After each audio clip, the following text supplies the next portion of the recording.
Hello, my name is Chad Tiller. I'm the Vice President of Rosco, and I want to welcome you to today's Rosco Live. Rosco Live is an interview series that we've been doing for a few months now. This is a series where we put the spotlight on the design community and really get to talk about designers, find out a little bit about their careers, a little bit about what they've been doing, and hopefully providing some interesting insight into the world of creating theater.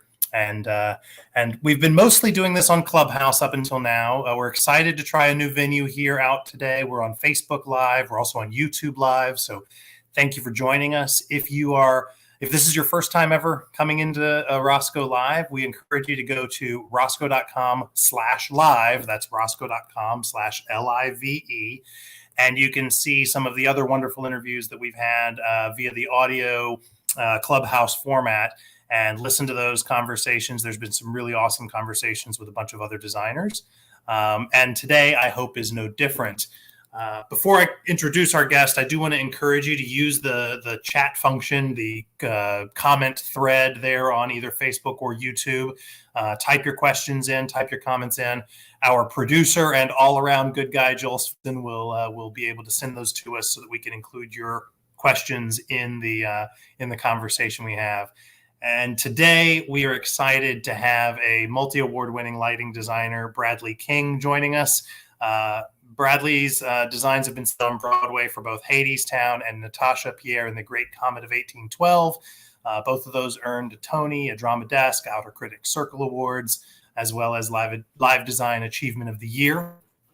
Beyond Broadway, Bradley's work has been seen really some of the most prestigious theaters in New York and across the country and maybe even around the world. This includes a list of who's who of theaters, including Roundabout Theater Company, Lincoln Center's LCT3, Playwrights Horizons, Signature Theater Company, the Atlantic Theater Company, New York Theater Workshop, the Alley in Houston, American Repertory Theater, Williamstown Theater Company, Berkeley Rep, the Guthrie, the Old Globe, and on and on and on. Yale Rep, many others.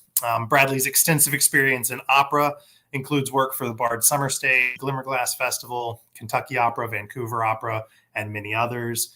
And in addition to all of that, like he has free time, Bradley also has a broad experience in corporate events and themed entertainment, including immersive experiences and numerous galas and festivals. So we are really honored and thrilled that Bradley was able to make some time for us. So I'd like to welcome to the stage here Bradley King, lighting designer. Wow, Bradley, with a resume like that, we really are grateful that you've chosen to spend some time with us today. So thank you for coming out. Thank you so much for having me, Chad, and thank you for that lovely introduction. Well, it's only as lovely as your bio and your resume. So thanks for doing all the great work. I got to say, one of the reasons we were really excited to have you here is today is the, grand reopening of Hadestown tonight. Will you actually be in attendance tonight? I will be there with my bells on. So I'm very excited. Excellent. Anybody who sees pictures or images of Bradley at awards shows knows that bells means a very brightly colored tuxedo jacket. Maybe not this time, but I think I'll be lucky if I manage a collared shirt, but we'll see. Times being what they are. Yeah, I'm sure we'll get back to Hadestown because it is very interesting, and I know the folks attending and tuning in today want to hear more about it. But before we get there, I want to kind of go back to where it all started for you. How did you decide lighting design was the career for you? Where did this all begin for Bradley? Oh, man. So this was a journey, as I'm sure for many of you listening today.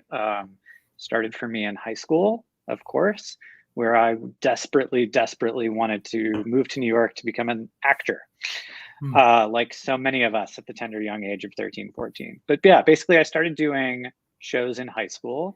And my path was a little unconventional in the sense that I went to a high school in Baltimore, Maryland, with a nationally ranked football program and a arts program that was slim to non-existent.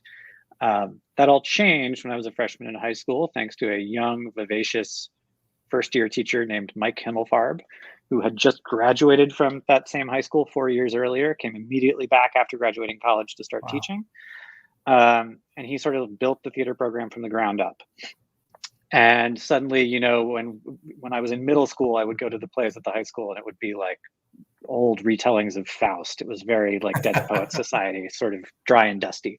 And he came in and immediately started reinvigorating the program with the musicals. Like we did How to Succeed, we did Into the Woods, we did Damn Yankees, like the old golden age of 50s, 60s, 70s American musicals.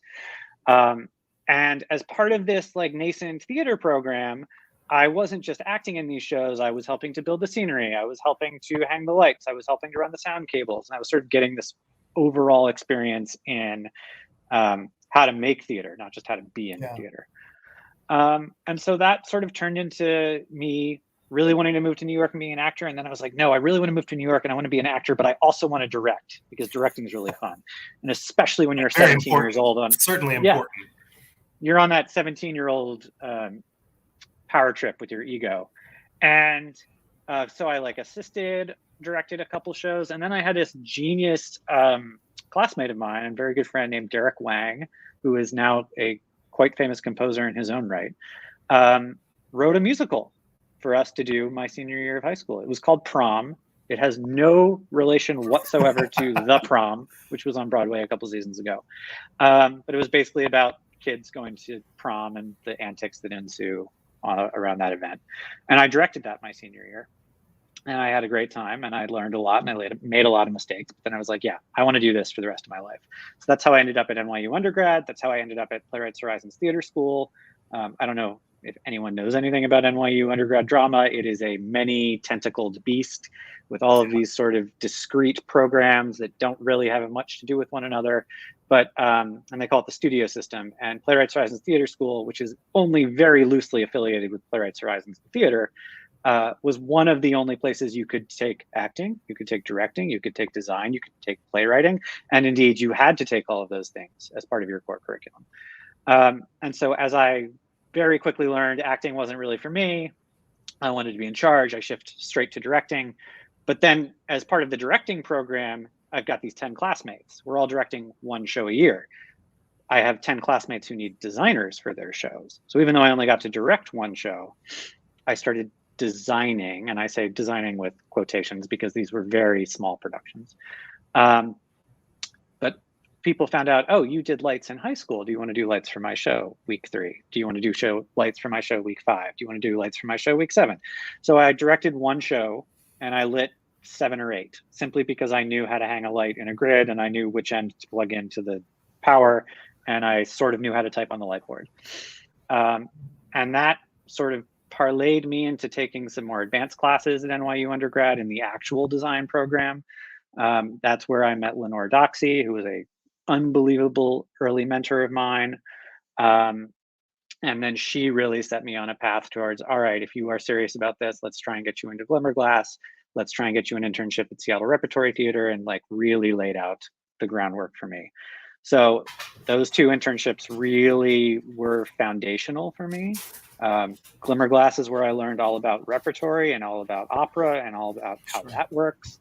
And then Seattle Rep was really transformational because it was a true design internship. It was not an electrics internship like many of the other programs I was looking at. It put me at the table with Hal Binkley. It put me at the table with Jane Cox. It put me at the table with Don Holder. And I got their cell phone numbers and I moved back to New York and I pestered just enough to cobble a sort of freelance assistant career together, doing my own work in the tiny basements, just like I was doing at NYU, assisting on slightly larger shows. And then those paths sort of ran parallel to one another until finally I got hooked back up with Rachel Chapkin, who was a classmate of mine at Playwrights Horizons Theater School. She was a 4th year when I was a 1st year. And then she was the TA for my directing class. And we reconnected and she was getting her MFA at Columbia. And she said, hey, I'm doing this Uncle Vanya in the basement. It's kind of fun. Do you want to do it with me? And I said, sure. And then, you know, that put me back in Rachel's orbit. I decided to go back to grad school, mostly because I knew exactly what I wanted to get out of it at that point. And we can talk about that later, like when and why, and maybe why not to go to graduate school. And I just so happened to end up back at NYU because that's where all the professors that I wanted to take classes with happened to teach. And then, I sort of juggled this nascent freelance career, nascent assisting career, barely scraping by or scraping by just enough to then be lucky enough to luck into this show at Ars Nova called Natasha Pierre and the Great Comet of 1812. And that's really the launch point for everything else. So that's my 5-minute version of how you and I had met early in your graduate school career, if I remember right. I think that's when you and I actually met. So. But I remember specifically walking down the street and bumping into you. At some point, you were working on Natasha Pierre and the Great Comet of 1812. And it was early enough that I do not think it had mounted yet in any capacity. Or maybe you had done a workshop of it, but it hadn't done a full production, something like that. But I remember you saying, Chad, this is special. You need to come and see this show. This is a special thing. It was probably on the street out in front of Barbizon where I was going every day to buy more light bulbs and more birdies and more gack to try and solve that problem. Well, and it proved true. I mean, it was certainly a special production for those who've had the benefit and pleasure to see it at its many iterations. It was a really special show and like something I'd never seen before. And of course, thank you for dragging in the photo. There we go. That was the end point. It was honored with the Tony Award for Natasha Pierre and the Great Comet. Yeah, I mean, so this was born out of this collaboration with Rachel Shavkin, who you mentioned a minute ago. You kind of shared with me how that started. When you and a director like Rachel have a connection like that, talk to me a little bit about what is that connective tissue like? What is it like to find an artist that you can work with in that capacity? I mean, that's the dream, right, of everyone, to find your sort of artistic family and your artistic collaborators. It's hard to look back and figure out the genesis of it or what it was like at the beginning because we've worked so frequently together and so long together now that we really, like, when we do a show, we barely, I mean, don't tell anyone, but we barely talk about it before we get into the room, just because we know each other's instincts so well. We know what the other person is looking for. We know how each other like to work. We know what's going to unfold. So whereas if I'm working with a director for the first time, that's a lot of meetings. That's a lot of feeling each other out. It's not unlike dating. You're getting a real sense of the other person intimately, because you're going to be working very closely together over the next weeks, months, spending a lot of time together. Is that a good fit? Is that a good personality fit? Is that a person you want to spend time with? Is that a good person? You're feeling all of this stuff out. And that involves a lot of conversation, a lot of back and forth, a lot of time spent together, whereas it's really sort of lovely to have a collaborator so close to you where that all just becomes second nature or second language. And you can, not to be corny about it, but you can sort of complete each other's artistic sentences. Yeah, my dad liked to tinker on cars and repair engines and things of that nature. And I was talking to him one more time, and I said, one time, and I was talking about, who do you like to work with when you're working on a car? And he said his friend Charlie, and he said, and I was asking him just sort of casually in high school, asking nonsense questions to my dad while we're working on an engine together. And I asked him why he liked working on a car with Charlie. And he said, because the second I realize I need a tool and I reach to get it, he's putting it in my hand. And I think that's the best illustration of collaboration that I can come up with. And it sounds like you found that relationship with Rachel. Yeah. Can you count off the top of your head how many shows you two have done together? Oh, I want to say at least 10. Mm-hmm. And really, the very first thing we did, even before Vanya, was we toured around England together with a show that her company, The Team, Rachel, in addition to having a rather large and illustrious freelance career, also runs a theater company called The Team that does incredible work as well. And one of their very first shows, called Particularly in the Heartland, toured England and Scotland did sort of like a bus and truck. And that show had been lit by her husband, Jake Heinrichs. And Jake couldn't go. And I knew Jake through Rachel, and Jake called me up and said, do you want a sort of not paid vacation, but a semi-paid vacation touring around? I know what you're doing, the tiny theaters in New York thing. Would you like to do the tiny theaters like in Edinburgh or Glasgow or Stirling, in all these places I'd never heard of in Scotland? And so like that's where Rachel and I first spent any real amount of time together. And after that, we did Vanya when she was in grad school. We did Great Comet. We did 2 other Dave Malloy pieces, Moby Dick and Preludes. And then I've done a couple of plays with her, a number of other musicals. So I'd have to like go back and look at the resume, but it's been a lot over a long period of time now. And then this little project of Hadestown comes along. Yes. I jokingly say little. It's not a small show. Well, did it start at the workshop, or did it start some? Well, go ahead. Sorry. Well, so the Hadestown, the piece has a very long history of which I've only been a part of for maybe half, if that. But I will say the nice thing about working with Rachel is you get a lot of chances to do the same thing over and over again, just because she does develop the piece so much, and because she is so integral to a lot of the work that she works on. So for instance, Great Comet, it had a couple of workshops before I came on board. And I came on board in the first sort of realized production, which was Ars Nova. And then Ars Nova went to that weird tent downtown called Casino. Which is where I saw it. Okay. Under the High Line. Yep. That's where I finally got to get into the audience. So that was iteration number 2. And then it went to ART for iteration number 3. And then it went to Broadway for iteration number 4. So it's like you have the opportunity to keep building and building and building and building on something. Same thing that happened with Hadestown. I came on board actually kind of late in the process at New York Theater Workshop. And I should just back up and say Hadestown prior to New York Theater Workshop, and this existed pre-Rachel. Aeneas Mitchell, the composer, conceived it as sort of like a community theater piece that she would truck around Vermont with a bunch of musicians in a band. And they would sort of do it at these venues, and they'd have local musicians doing some of the roles and Aeneas doing some of the other roles. And like it existed like that for a number of years before Aeneas and Rachel hooked up to turn it into like a more conventional book musical. So New York Theater Workshop was the first realized production of that, which is where I came on board. After New York Theater Workshop, we did a very untraditional out-of-town production in Edmonton, Alberta, Canada. You can't get there from here. No offense to the entire area of Calgary, of Edmonton. No, I'm just saying and Alberta. You can't take a direct flight from New York to Edmonton. And Edmonton is a beautiful city. It is very far north, but it is a beautiful city.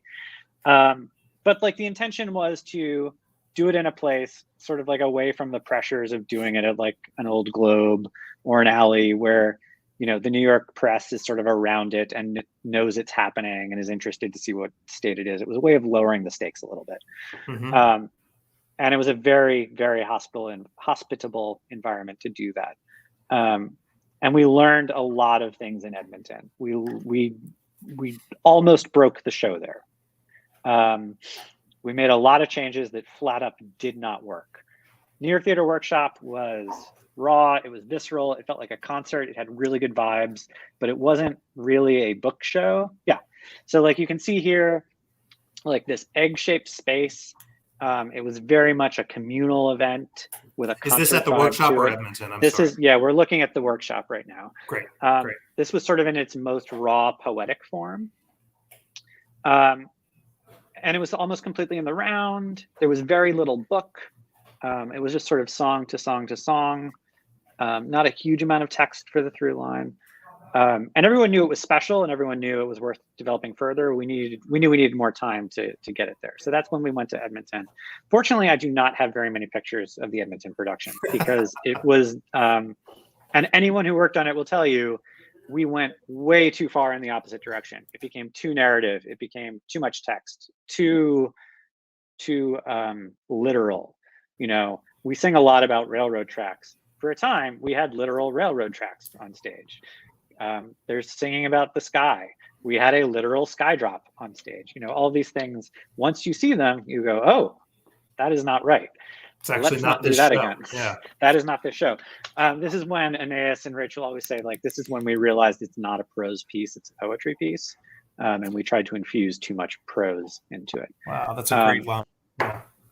So fortunately, after Edmonton, we were afforded another opportunity before we came to New York, and that was at London, with the National Theatre. Oh my God, what a place to work, the National Theatre of London. Highly recommend it if you have the opportunity. And that's where we were able to sort of mesh those two things together, like the vibe of the visceral, the poetry, the communal experience, the community experience, but trim away all the excess sort of narrative gunk that we had laid on top of it.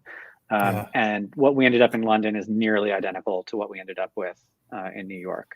You know, we made some final sharpenings and some final trimmings, but that's pretty much where we got to. Right. So tonight, Hadestown is back.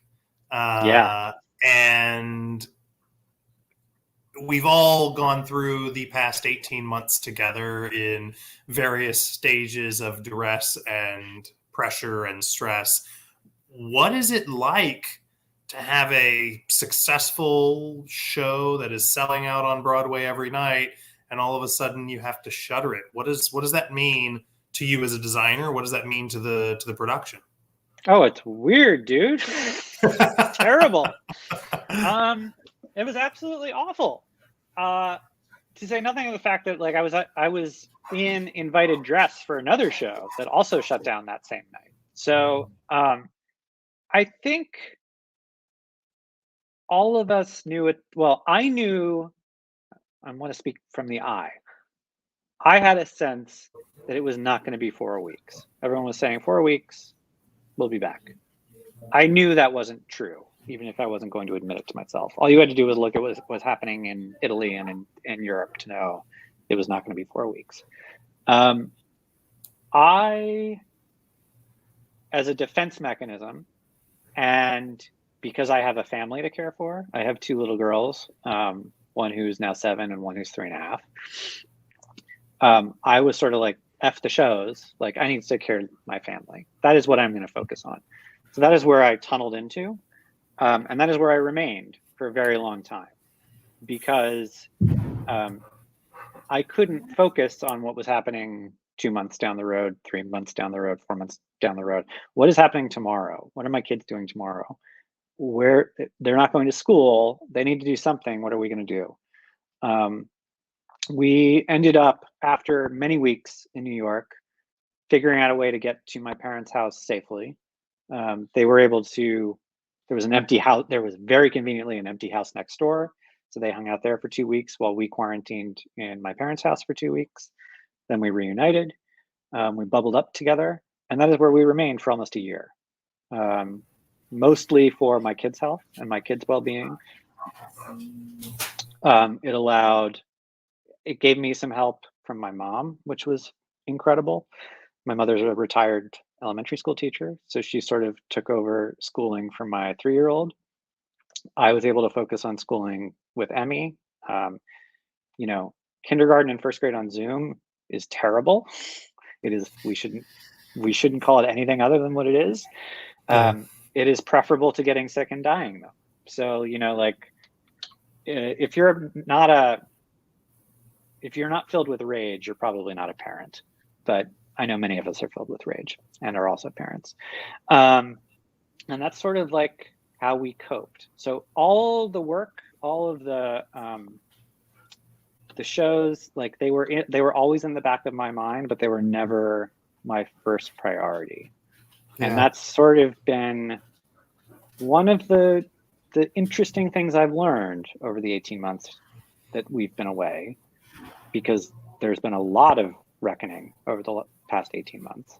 You know, what is important to me? What's not important to me? What's good? What's not good? What needs to change when we come back? All of these things have taken up a lot of space in my head. Right. That was a long-winded answer to No, a it's I think it's a good insight, and I'm sure there are designers who echo that experience. I'm sure there's designers who envy that experience, because there are folks who uh, come from different parts of the world, and weren't able to get back safely to their parent. I mean, there's a lot that you've unveiled there, and I'm sure that it's valuable. So thank you for sharing it. When was it sort of, okay, now we're going to remount this thing? Now we're coming back. How long have you been back involved in the reopening of the show? Fairly recent, actually. I want to say it was May or June that plans for September kind of coalesced. And again, that was before Delta. So things were fairly optimistic in April, May, June. And now we're in we're in, I can't believe we're doing this uncertainty sort of again. Right. So, and I have to say, I haven't actually been needed in this remount or this reopening, as we say. I mean, the crew at the Walter Kerr, that's either a very good compliment or a very big problem. The crew at the Kerr is absolutely incredible, and my electricians and like everyone there knows the show, knows how to. I mean, it looks the same every single night, which is the highest compliment I can give them. It looks exactly the same way as it did on opening night. And every time I've seen it since, it has looked like that. I love that shot so much. I think that's Matt Murphy who took that photo. He's a genius. But they're the ones who put it back together, and they didn't really need my help to do it. I was fortunate enough to drop by rehearsal last week, and again, it looks exactly the way it did when we left it. So we'll give proper shout outs to your would it be your associate and your production electrician? Just the, I'm going to name them all. It's Jimmy Maloney, it's Justin Freeman, it's Pat Turek, it's Vinny and Mitch and Paul and Bridget, who programmed, and John Viesta and Alex Mannix. They are the dream team. There you go. Well, I always like giving credit where credit is due. So thanks for sharing their names. And I know many of those people, and so I'm glad to give them a little bit of a banner wave from afar. And so they're open again. Thank you for putting the link up there. If you want to check out, go buy a ticket. Go see it.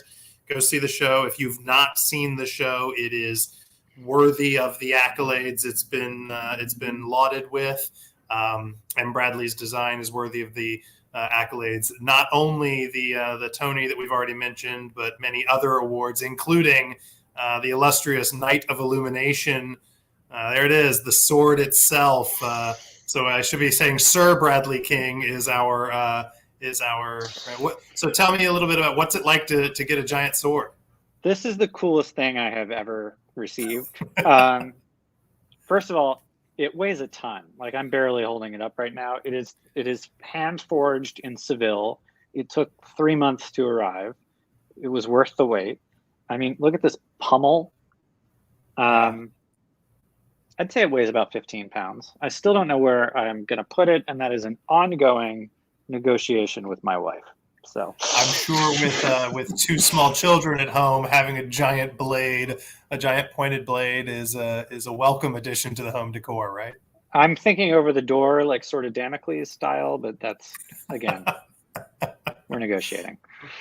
Well, I want to give this an opportunity to remind everybody we are happy to bring your questions into the fold. If you've got any questions, please pepper them into the comments section there on Facebook or YouTube, and Joel will get them to me, and we will try to make sure that you get your questions answered. I want to circle back. You had mentioned at the beginning, Bradley, about graduate school, and you said that, first of all, I don't think it's common that people go to NYU undergrad and then study lighting at Tisch as well. Is that a common thing that you've experienced or that you see? Is it common for a lot of people to do that? It's not uncommon. I mean, the thing about NYU specifically is if you attend undergrad drama at NYU, even if you go to study lighting design or set design, it is a completely separate program from the graduate design department. Unlike, say, Carnegie Mellon, where it is the same department with some overlap or a lot of overlap between professors with just different level courses. See, this thing, it's tricky. It's unwieldy. It's unwieldy. NYU is two totally different programs. So I'd say it's not uncommon for at least one person in each class to have been at NYU previously. I mean, I decided on NYU graduate school for two reasons. One, I didn't want to leave New York. I already lived in New York and I didn't really want to go. Two, I got some very great advice. So sorry, three reasons. The second reason is I got a lot of good advice about not paying for graduate school. And I was very lucky that NYU offered me a scholarship. And number three, all the professors I really wanted to study with at the time, ML Geiger, Robert Wurzel, John Conklin, many of whom I had met at Glimmerglass, just all happened to teach at NYU. So I remember, and granted, I went through this process 15 years ago. You know, I looked at NYU, I looked at Yale, I looked at Cal Arts. I saw the amazing production facilities at Cal Arts. I saw the terrible production facilities at NYU, but I looked at the faculty and amazing teachers everywhere. But the ones I really wanted to study with were at NYU. So that's why I ultimately chose NYU. And you had mentioned, or you alluded to, you know, trying to find the right balance of when to pursue additional study, or if to pursue. What are some of the questions that should go in through a young designer's mind when they're considering, should I pursue higher education? Yeah. So number one, I think, has to be, can I afford it? Because you won't pay for it. Like, let's be honest. You are not going to dental school. You're not going to medical school. You're not even going to law school. And, you know, there are already stories of people drowning in debt who went to law school who can't get a job as a lawyer to pay back student loans. You are certainly unlikely, or you are less likely to be able to pay back $200,000 doing a career in lighting design, especially if your idea is to do theatrical lighting design versus commercial or Super Bowls or concerts or what have you. The second thing is, what do you want to get out of it? If you can't answer that question, and, you know, it needs to be a little bit more detailed answer than like, I want an MFA. Well, like, why do you want an MFA? If you don't have a good answer to that question, you're probably not ready to go. It took me a year to realize I wanted the opportunity to not sort of BS my way through a project when you're trying to juggle 20 designs to barely earn a living, because they all pay $500 a piece or $750 a piece. You're working 3 jobs at once. Are you reading the script 5 times through and developing a clean process and doing a neat idea list and all these things that are the foundation of lighting design? Probably not. I certainly wasn't.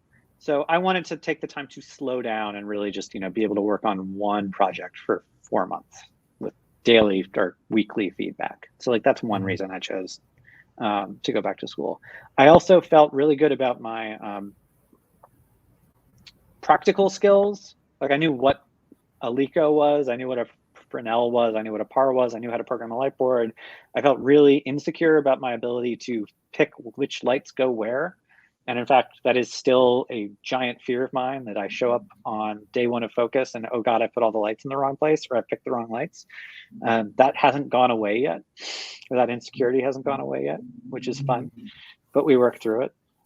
So like taking time to like learn worksheeting. How does that work? Like, I saw all these great grad school mentors of mine when I was an undergrad, like with onion skin. I'm sure no one on this broadcast knows what that is, but we used to do pencil and paper light plots. You know, like figuring out your beam angle. Those of us with white in our beard are familiar with this. Yeah. So like, those are the things I really wanted to get out. And I wanted to spend time in a room with John Conklin, who's an American genius. So, but like, be able to answer those questions for yourself, and then please do not take out loans to pay for it. if you can walk away with anything else, you do not need to go to, I mean, let's be honest, you don't need to go to grad school, period, to succeed.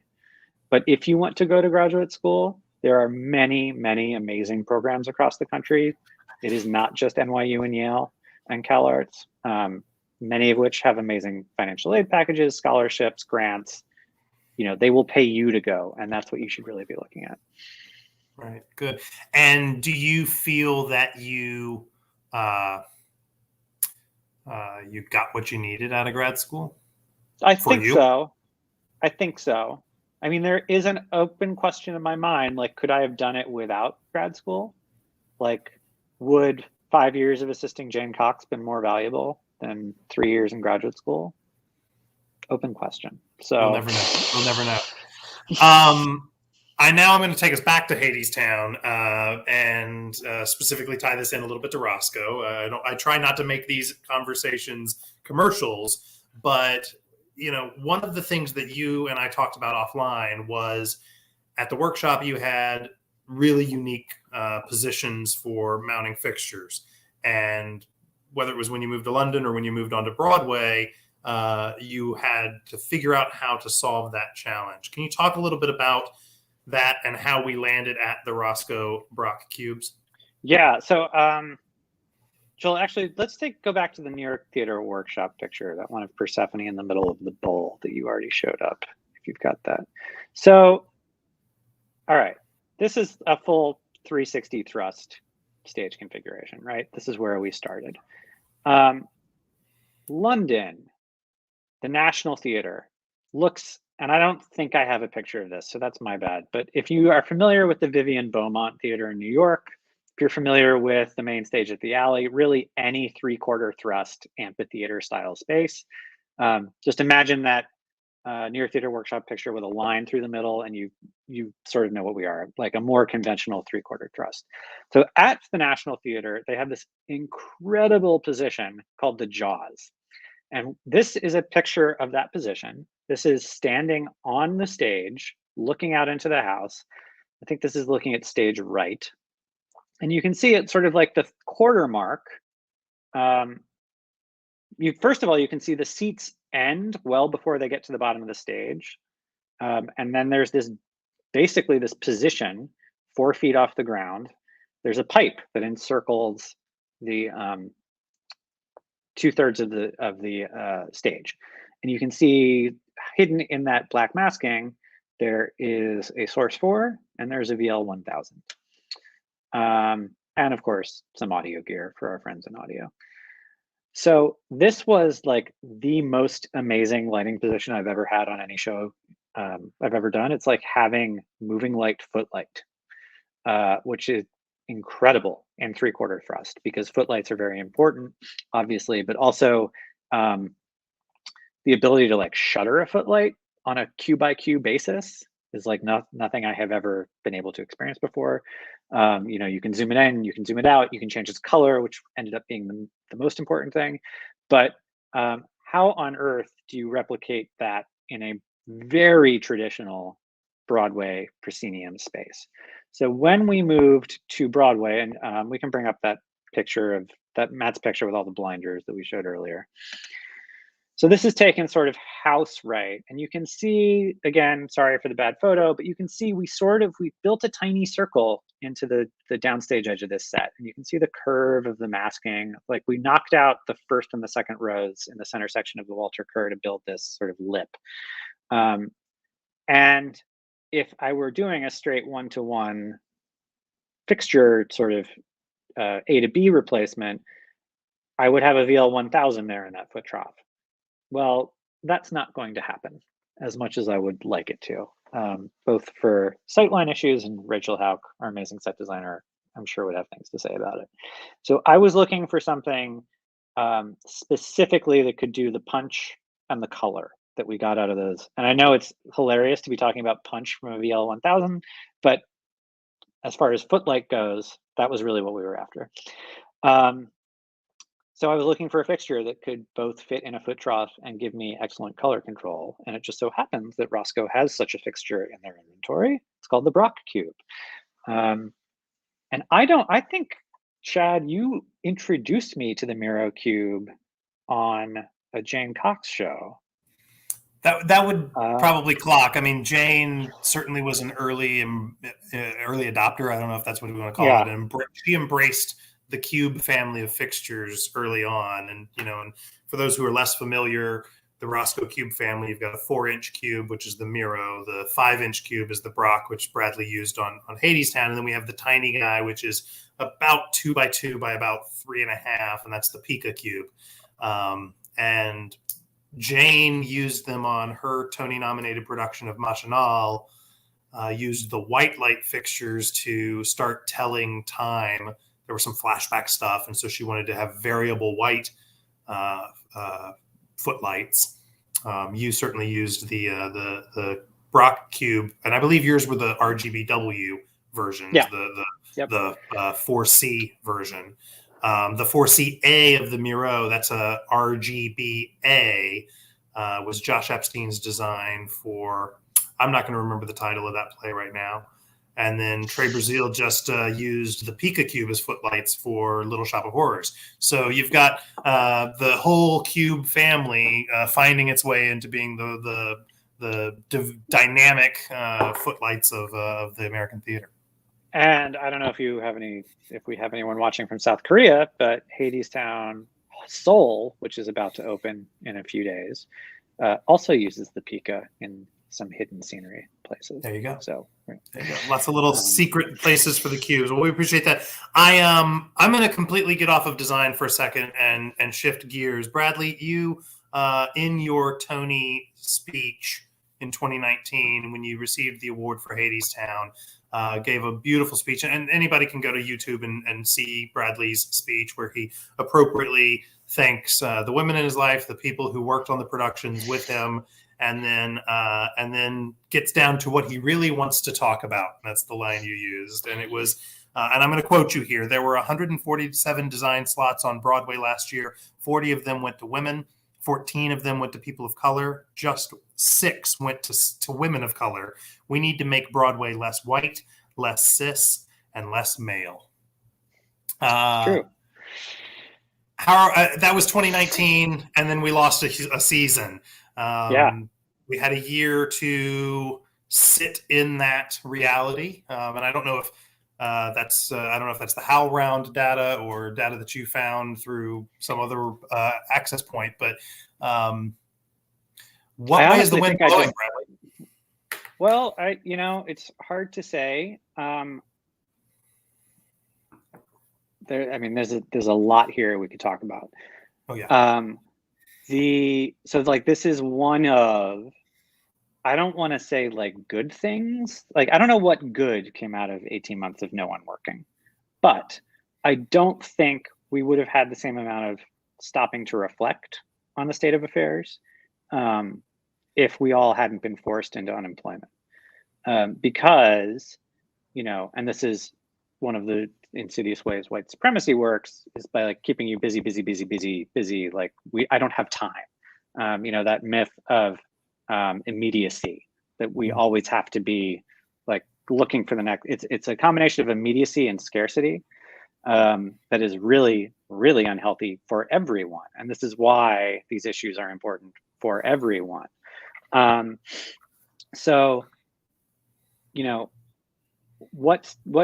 What's going to come of this? I'm not sure yet. I'm hopeful. I think obviously we have things like We See White American Theater, which just sort of dropped a bomb on everyone and said, if you want to make change, here's how you do it. And that's all we're not going to talk about it. Like, if you want to do it, here's what, there's not a negotiation here. This is what needs to happen. And then an immense amount of work went into that document, and we should all be grateful for it, because it does lay out a roadmap. It lays out a roadmap that many of us don't find particularly appealing, and we should sit with that and figure out why we don't find it appealing. Right. And then, there's a lot of work to be done on the management side of things, like who is getting hired. There's a lot to be done on the individual side of things. Who are you choosing to work with? I think it's a broad collective effort that I am hopeful for. But I also know that I know folks feel like we've been down this road before without having change affected. So I'm cautiously optimistic. It's sort of where I'll leave it on that. Yeah, and I think that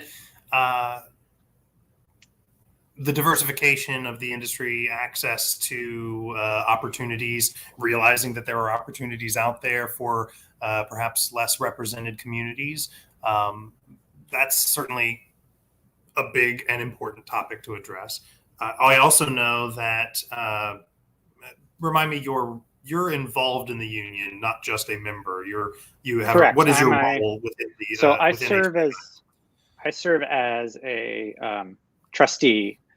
So like a sort of I serve on the National Executive Board of United Scenic Artists 829, which is the IATSE local that represents designers. So we are a sister local to our more famous siblings in Local 1, for example, Local 52 if you work in film, Local 600 if you're a camera operator. Local USA 829 represents all theatrical designers, and then also designers in film if they're shooting in New York. So I serve on the executive board of that organization. We've been doing our own sort of sitting with the way we do things. We are looking at reforms to our admissions process.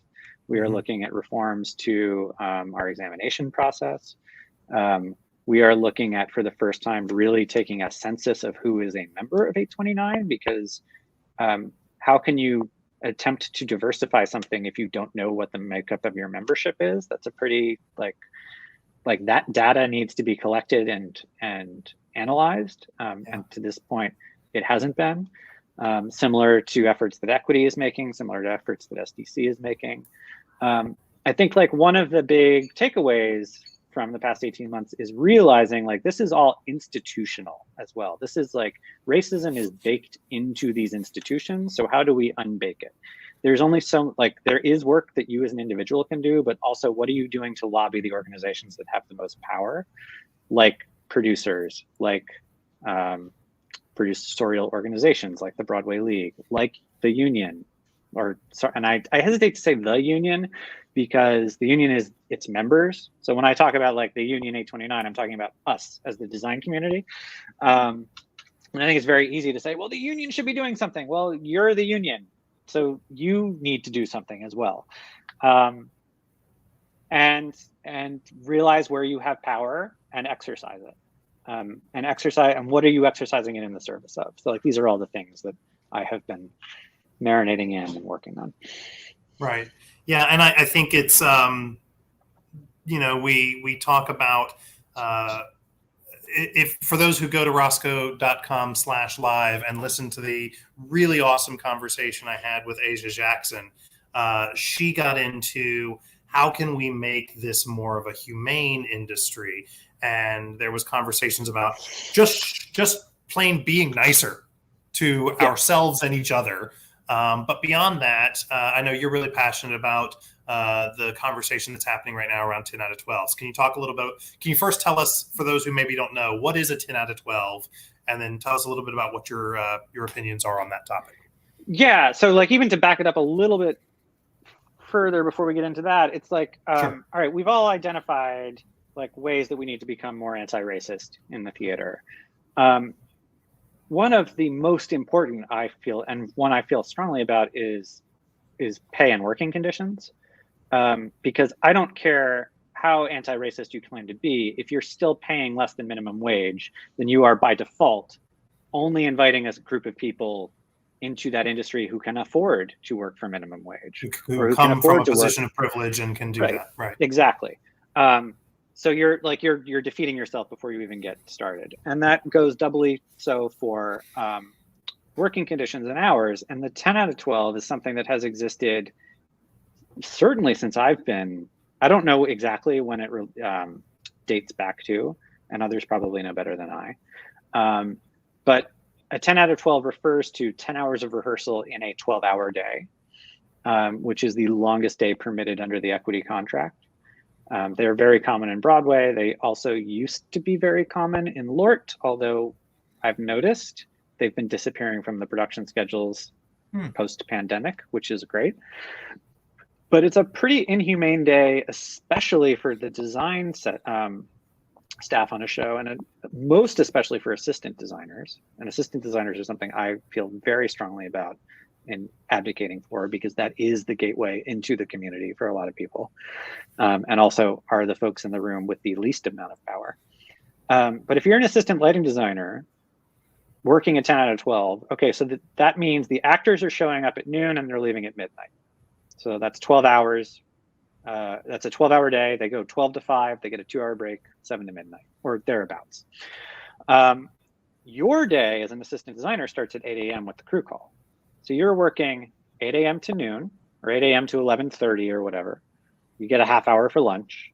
Tech starts at noon to 5. There's a notes call from 5 to 6. So you're doing dinner notes from 5 to 6. Then you get your dinner break from 6 to 7. And then you're working 7 to midnight. And then you're sitting through a production meeting afterwards. So that 10 out of 12 is not really a 10-hour day for an assistant designer. It's more like a 15 or a 16-hour day. And assistant potentially designers followed by a 7 a.m. crew call the next day. Exactly, or an 8 a.m. crew call. But certainly less than an 8-hour turnaround. And assistants are not paid hourly. So like the longer you work, the less money you make. And that goes true for designers as well. Like the whole concept of a flat fee for design services encourages you to give away your work for free. So like these are things that I'm actively interested in changing. And there's this fantastic group, no more 10 out of 12s.com, that is a group of designers, stage managers, and actors who are making a lot of inroads into getting theaters, and especially institutional nonprofits, committing to get rid of these schedules. And the thing about a 10 out of 12 for a lighting designer from where I sit, once you get to 9:30 or 10 o'clock at night, anything you do after that, you're throwing away the next day.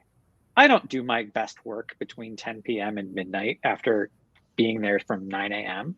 So why are we doing this to ourselves? It's completely counterproductive.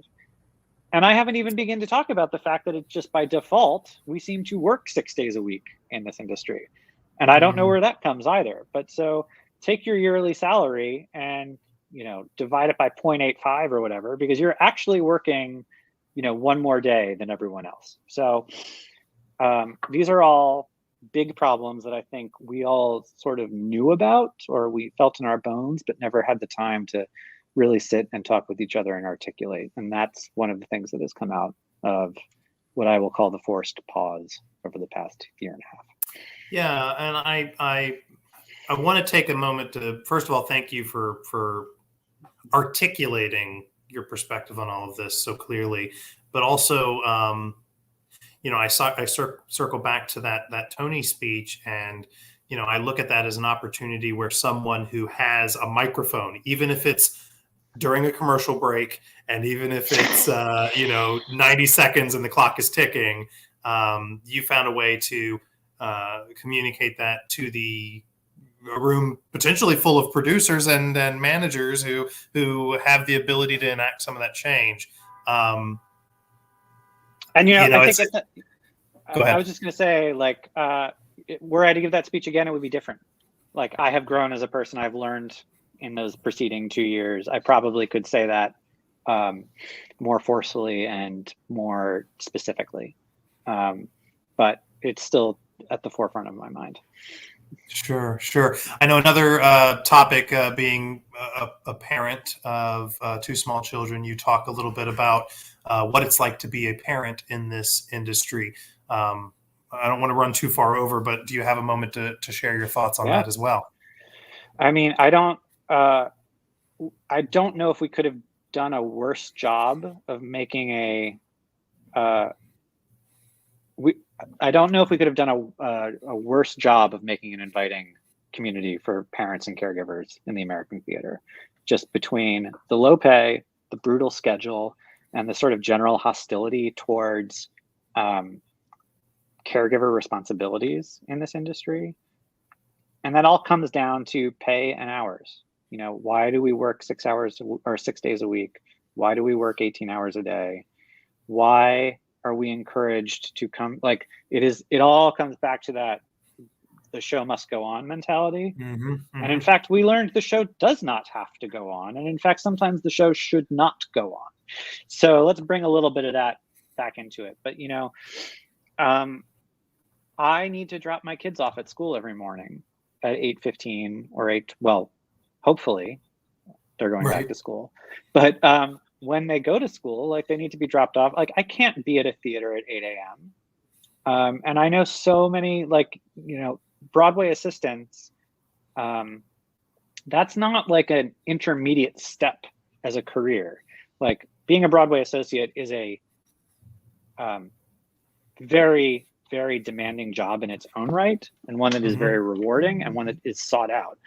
So it's not like we're asking 19-year-olds to do this. Like these are everyone on this team, from the assistants to the crew to people in the GM's office, like everyone, there are caregivers amongst those folks. When and how are they supposed to care for their children? Or when and how are they supposed to care for anyone in their care? Aging parents, sick siblings. I don't want to contain it just to parents because caregiver is a much broader term. So how do we make it a more welcoming place for especially new mothers, for single parents, for parents who don't have help from family and friends? This is a much bigger societal issue in the way that we deal with childcare in this country, or don't deal with childcare in this country. But like, what are some ways that we could fix it for in our own industry? Yeah, watching this is a sort of a tangentially related, but watching the news this morning, for those who turned on the news, New York suffered some pretty significant flooding last night with the storm coming through, and frankly being caught off guard by the amount of water that fell from the sky last night. And watching the news, they showed a woman with determination marching through knee deep water, and they interviewed her on the other side, and they said, you just really wanted to get to work? And she said, I can't afford not to go to work. And it was a moment of just a realization. And I think that people will trudge through a lot to get what they need. And if there's anything we can do to make it an easier path, perhaps that's something to be considered. Yep. Because it's totally, you don't want me going to work if I'm sick, which I have done, because who else was going to tuck the show? So maybe we've learned a little bit about communicable illnesses in the past 18 months. Bradley, what's next for you? I don't want to end on you being sick. What's next? What's in the future for Bradley? So I guess next immediately is the Hadestown tour. Enters tech next week, 2 weeks from now, in good old Schenectady, New York. We're gonna get it on its feet up there, and then first stop Greenville, South Carolina. And then we've got a nice long run in Washington, D.C. at the Kennedy Center, which everyone is very excited about. So if you live on the East Coast, not in New York, and want to catch it there, that's a great place to do it. The tour cast is fantastic. Kimberly Marable, who was our Persephone cover on Broadway, I believe is Persephone on the tour, and she's amazing. Then I go to hopefully restart Flying Over Sunset at Lincoln Center, which is the new James Lapine musical. That had its invited dress and then got shut down last March. So it's been sitting on the stage for 18 months, ready for it to be woken up. And we were very excited to do that. And then hopefully 3 new musicals in the spring. One at Berkeley Rep, one in St. Louis, that is going to be the Karate Kid musical, which I'm very excited about. And then another Rachel Chavkin collaboration, Lempicka, which is a really awesome musical about Tamara de Lempicka, who was an incredible 1930s Art Deco portraitist, who is just one of the most fascinating people I have ever read about. And it's really a shame more people don't know her work. She kind of fell off the map after World War II, and then was rediscovered in the late 80s, and now her paintings sell for millions, but she's still probably not as widely known as she should be. but really fascinating woman, married into Russian royalty on like the eve of the Russian Revolution, and then she and her husband fled to Paris, and she basically supported her noble, distraught husband in Paris, and then of course 20 years later, the Nazis come to power and come to town. And so she flees Paris for Los Angeles. She's a fascinating lady. And it's a really fun musical. And you're muted. I knew it was going to happen at least once. I always mute because we've got this 75-pound shepherd who likes to growl at any noise in the hallway. So I keep muting. Thank you for letting me know that I had done that to myself. We will be watching. Thank you for sharing your upcoming shows with us. Congratulations on the reopening tonight and on the upcoming tour. Bradley, we can't thank you enough for sharing your time with us and sharing your art with us. It's appreciated, and we thank you for coming on today. Thanks for having me. Enjoy your day, everyone. Great. Thanks, Bradley. And take care, everybody. Like I said, be sure to check out rosco.com/live. If you liked this conversation, you can see others that we've done there, and keep your eyes out for future interviews forthcoming. Thanks, everybody. Have a great rest of your day.